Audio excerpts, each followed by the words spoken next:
It's like you're a different person here. I am no supporting character in the Sincere Melanie show. Amora did not come to play with your ass, Sincere. Hey y'all, it's Nay. Welcome back to my little corner of YouTube. This video will contain spoilers for Love Island USA Season 8, Episode 24. I feel like I was just saying Episode 7 like yesterday. So if you haven't seen it yet and you do not want spoilers, save this video and come back after you do. You are about to hear my thoughts on Episode 24, but of course I want to hear yours, so feel free to drop your thoughts below if you do want to participate in the conversation, and give this video a like and a hype before you go. I was telling her half the truth and not the whole truth. She was like, oh yeah, I heard Sincere and Amor like bumping and grinding, making out at night, XYZ, da-da-da-da. It's not a lie. This is the man y'all really need to be coming after. You want to talk about feeling entitled to women's bodies? That's Sincere. So honestly, Amora might fare better in this whole Melanie and Sincere triangle situation, even though he's claiming he doesn't want to explore her. We can't trust him. She might end up faring better than Soul did, because she understands that her experience is her own experience to have, and she doesn't sound like she's ready to get tied down to Sincere anytime soon, which is a mistake that both Soul and Melanie made. And until this episode, Melanie had continued to make that mistake. And honestly, I'm going to get into it a little bit more, but I'm actually really proud of Melanie. I feel like I'll get into it. And I think it's funny that it's taken the Casa girls to actually call Sincere out on his shit, because TT clocked him immediately. And Trinity clocked that he was visibly upset when he was speaking to Amora. Trinity, can you see them talking? Yeah, they're talking. Yeah. She looks uncomfortable. And the fact that Sincere was visibly uncomfortable was probably the most delicious part of this whole thing, because you need to be uncomfortable, because the way that you've been moving is shady boots. I feel like Sincere was more comfortable with the Soul situation because he knew that Soul wasn't friends with the other girls in the villa, so the chances of them actually having conversation and anything coming out about him slim to none. So he was very comfortable because he knew it wasn't about to get back to Melanie until it did eventually. And Amora is just not moving with that energy. Amora came in, she introduced herself to everyone, and right away in the group chat with Melanie and the other girlies, she was like, yeah, basically your man been lying, and I'm gonna pull you for a chat and tell you how it's been for me, and I'm gonna pull him for a chat as well. He was definitely not expecting her to come back. This is the last thing that man wanted. And another thing that's interesting about the conversation that he had with Amora is that he says, well, I've been telling everybody that it was a hard decision. I told you it was a hard decision. I told my boys it was a hard decision. I was telling the boys still that it was a hard decision, and that's what I told you. I told you the same thing. I was like, I need a lot of time. I'm going back and forth. You told everybody but Melanie that it was a hard decision. Actually, you told Melanie it ain't mean shit, realistically. Isn't Melanie the one that matters the most in that situation? Shouldn't she be the first one to know that it was a hard decision, so that she could know that you actually have feelings, or whatever, the Casa Amor feelings for this other woman, and that y'all had actually been moving like a couple in the Mojo Dojo Casa house? Melanie thought that they had just kissed a couple of times at that point, I think. I'm talking about when they had that initial conversation yesterday. From what we saw, he only told her that they had kissed a couple of times. He didn't tell them about no bumping and grinding in the bed. And TT said that he had basically been treating her like she didn't even exist once she made it back to the villa. He pretty much tried to act like Casa didn't happen once he got back to the villa. And I simply cannot stress enough that this is the last thing this man wanted. He calls Amora big dog. He's literally trying to separate himself from the experience. All right, big dog. Well, I'm... Yeah. All right, big dog.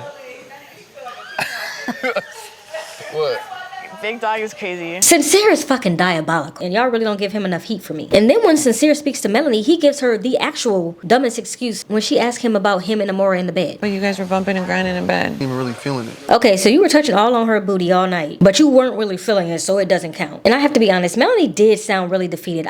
When the episode first started, I think they started with a confessional from her, or very close to the beginning. I was like, damn, she sounded like she lost her voice a little bit. Like, she sounds like she's been crying a lot. And she kept saying that she didn't feel like she had any more energy to go back and forth with Sincere. Look at me. I literally have no energy left inside of me.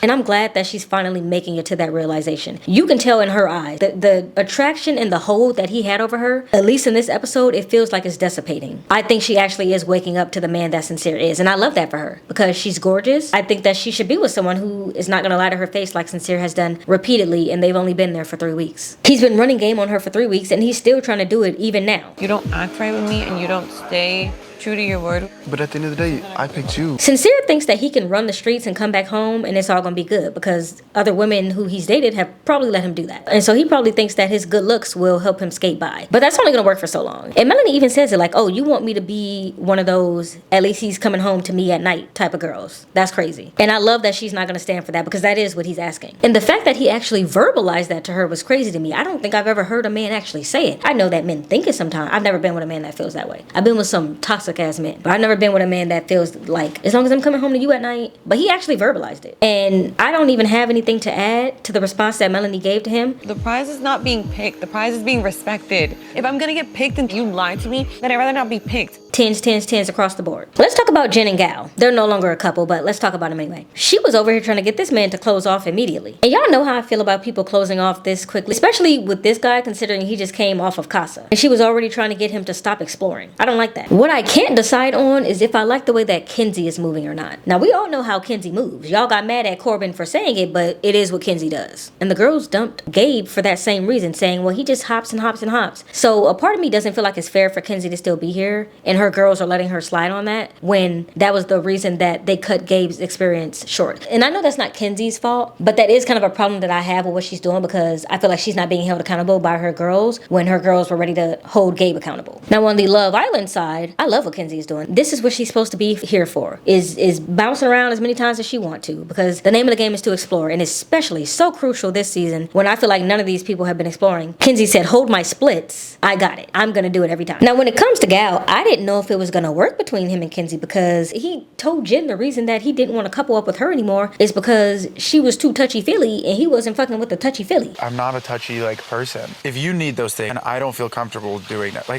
don't want to, I'm happy to try. But is there gonna be a middle ground? And I was so ready to actually say, wow, Gal is such a, I don't know how to say his name, y'all. I feel like it's not Gail, but I feel like it's not Gal either. I really don't know how to pronounce it. It's 3 letters and I'm having a hard time. I was getting ready to give Gal some credit and be like, wow, he noticed immediately that he didn't want to continue with her and he told her immediately. That's better than I can say for a lot of the guys this season who just stuck around and stuck around and stuck around. And the women too, stuck around and stuck around when they knew that there was nothing there. So I was like, I'm about to give him his props, because he said, I'm not feeling this, and cut it off. But then I couldn't give him his props because the reason that he gave her, again, was because she was too touchy-feely. And then what did he do? He went to the speakeasy with Kenzie, and all of a sudden, he's been blessed with the gift of touch. And Kenzie thinks that her and Gaul are meant to be, because Gaul owns a coffee shop and surfboard shop, and she likes coffee, and she spends a lot of time at coffee shops. I love that he opened up his own place, coffee shop. I spend so much of my time in coffee shop. And honestly, in this economy, I might not even be able to blame the girl. You should just start dating people that own places that you go to frequently. Go find you the owner of a grocery store or a gas station, and you're gonna be set for life. Kata is finally asking the right questions about her man.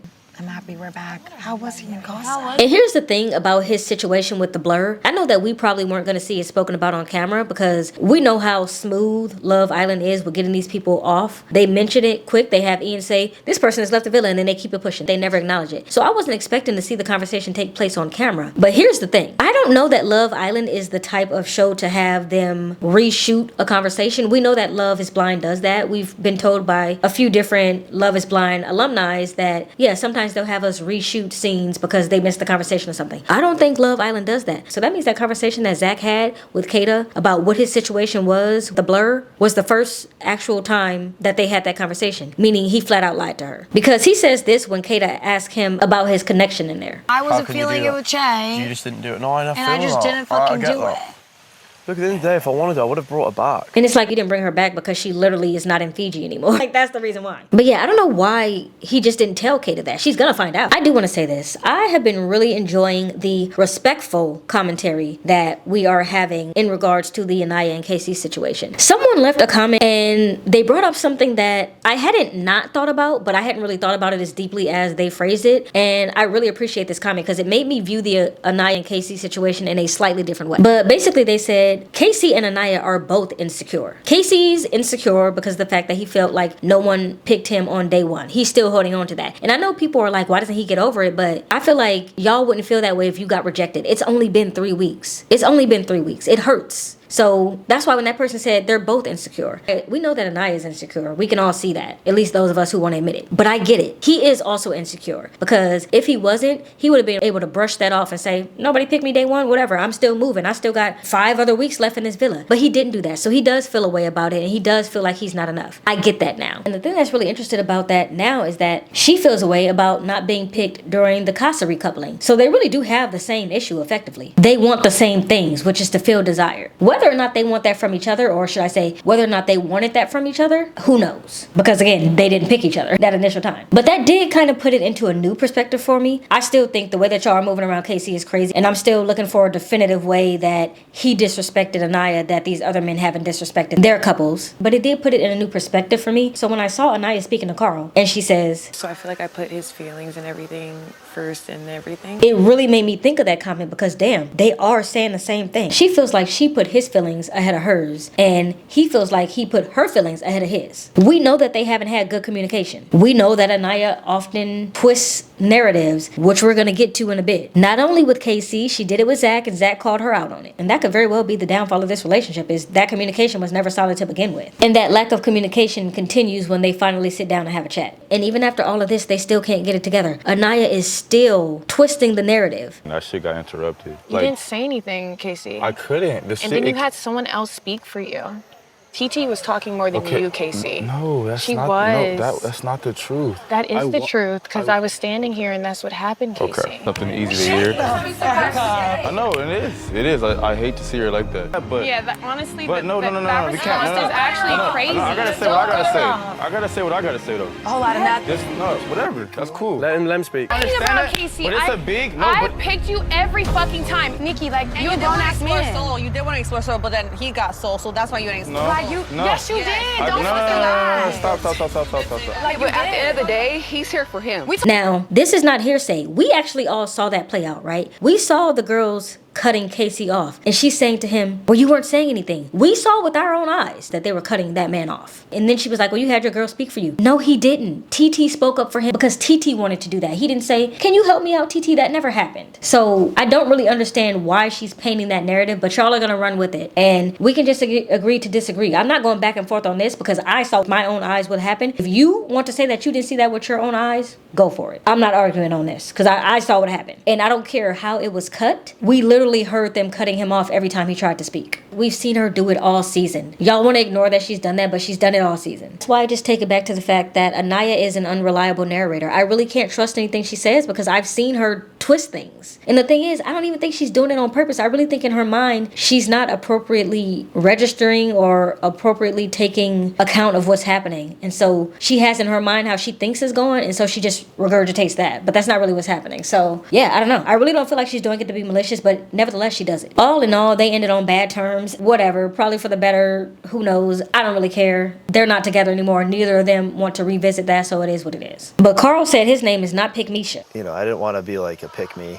because like that's not how I roll. This was the decision where you could pick me and you didn't pick me. So we'll see what happens with that. Now, KC, I don't think that you have been as terrible as people have made you out to be this season. But when I heard you say this, it really did kind of catch me off guard. I am ecstatic that Carl was here, so you could get off my dick. Because telling her to get off your dick is crazy. We all know she actually hasn't been on your dick, and I don't mean that sexually. I mean, she hasn't shown you any affection. So I think that was just kind of a crazy way to phrase that. I don't know why he felt like that. That was a very strange comment to me. And then he added that little piece about, let's see how great he is. Why did you need to add that? Like, I feel like that was a dig for dig's sake. As if to say, let's see if he's a better man than me. You're never going to know that because, one, you and Carl are not in the same places in life. Carl was like, what, 29 or something? And Carl is not about to play around with you. I have said that I think Carl and Aniya are better fit for each other because I think they have better chemistry. From the very few clips that I saw them interact with each other, I think they're actually great together. I like how they look together. I like Carl. I think Carl is attractive. I like him for Aniya. So I don't know why KC felt the need to take that dig at him when he don't even know that man. Let's see how great he is. Don't worry about it. Why are you worried about it? Because you sounded a little salty, I'm not gonna lie. And then when Carl pulled her for a chat, he said,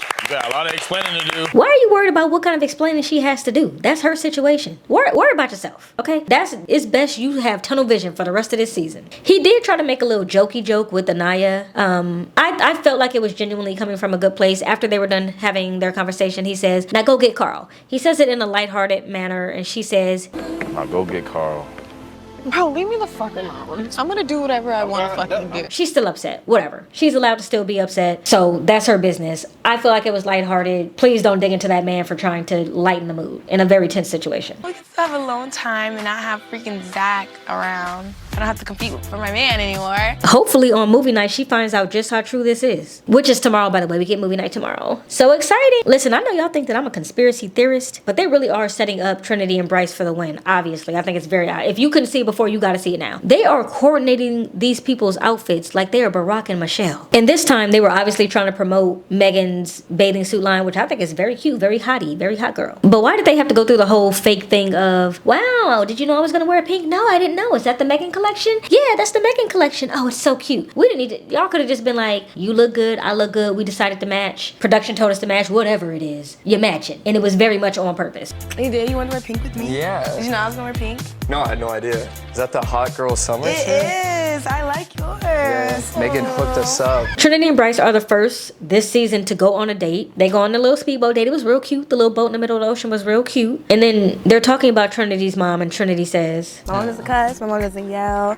My mom is just like the sweetest person. and this makes the fact that Trinity was getting down in the back of her mom's car while her mom was in the car even worse. If your mother is a saint and you were doing that, girl. And her mama have to see that too. Her mama saw that episode. Trinity and Bryce become boyfriend and girlfriend in this episode, which I guess is different from being closed off. I don't know how. Maybe that just means on the outside they're gonna be official. I don't know. I'm sure they're gonna stay together for as long as their PR contract told them that they have to. But in a strange turn of events, Corbin and Parmita are actually the first to close off, even before Kata and Zach. Jen wasn't feeling it though, even though she was trying to get Gal to stop exploring day one, basically. I'm really happy for her. If she likes him, she likes him, and that's her own choice. I mean, I think it's a little soon. So I thought that was a little weird that she had that feeling about it. Although you could tell that none of the girls were really excited for them because, girl, what do you mean? This is Corbin. This man doesn't close off. Okay, me and Corbin decided to be closed off. Oh, yay! But I think in Jen's case in particular, she feels away because she wants somebody to close off with, and now she has no one. At that point in time, she had Gal, but now she don't have anyone to close off with because Gal's not closing off. And that's because her bestie is playing in her face. And that's about all I have for this episode. Tomorrow we get movie night, so I'm sure we're gonna be in for a treat if they pick the right clip. And they better air everyone's ass out, not just the ones who they try to run a narrative with. So I'm gonna get this video edited and up tonight, and yeah, I'll do that soon. Guys, I already ate dinner tonight, so no dinner photo, but I am gonna have a little bowl of ice cream while I edit, so I'll include that picture. Strawberry ice cream, Tillamook, Oregon strawberry. Try some. I didn't know that Tillamook made ice cream. I thought they only made cheese. And then one day, just out of the blue, I was like, oh, I want some strawberry ice cream. Like I was craving some strawberry ice cream. Randomly picked up the Tillamook. I've been obsessed ever since. Anyway, I'll put a picture on my community tab with my episode roundup photos so y'all can know what I was eating on, what I was snacking on. But yeah, that's it. I'll see y'all a little bit later when I post this video. Bye! In the living room. Lover. She killed that shit. That's her best song. Hands down. She ate that shit up. Now I'm getting the music vibe and I need to record. Oh my god. What a great time to plug my Spotify. You guys know I have a Spotify, right? I have a Spotify account where I make playlists for you guys. Well, I make them for me, but like, I always say this. Playlist is like one of my love languages. I just like to make them and share them with the people. So if you like a good, y'all know I got variety. Y'all know I like a variety of music from Screamo to Taylor Swift. Like, so there's something for everyone if you want to check that out. Man, y'all, do y'all know that I have not washed my hair? I needed to wash my hair last week. And at this point, I'm milking this style. So y'all know I had twist, and then I took the twist out. I had that for a few days, so then I had a twist out, and then I wet it because I needed to rehydrate, and so it turned into a wash and go that I undid. And then I was like, bitch, my ends are getting tangled, so I just grabbed my Rev Air and I stretched it out because, baby, it was about to be a nightmare to detangle, and I'm still about to leave it like this. I'm getting like an extra week out of this style. It's still about to be like this until the end of the week. I just don't feel like doing my hair. Like, if we're gonna be honest, I just don't feel like doing it. Come do it for me. Last night, I ended up getting wrapped up in conversation with my dad about what we doing for Thanksgiving, child. Thanksgiving is months away, but we was talking about we need to get the menu together, whose house we doing at. That's what ended up taking. Like, the episode was long, yes, but then I ended up talking to my dad for an hour about Thanksgiving, so it was just a lot. I was hella tired. By the time I started recording, I don't even know how I got that out, but I did. I know this is like my favorite Taylor Swift song.